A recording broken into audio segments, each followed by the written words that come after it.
Nabiy sallallohu alayhi vasallam aytadilar: azon bilan qomat orasida so'ralgan duo qaytarilmaydi. O'z vaqtida bo'lsa-da ishlaringizni to'xtatib, qo'lingizdagi telefonni tashlab, azon duosidan keyin qo'llaringizni duoga oching.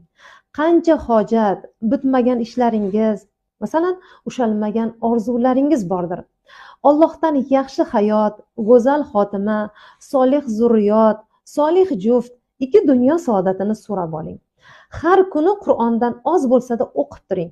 O'lib borayotgan, kasallangan, zaiflashib kirlangan ruhingizni poklanishi uchun har kuni oz bo'lsa-da harakat qiling. Sizdan keyin sizchalik yalinib duo qiluvchi topilmaydi.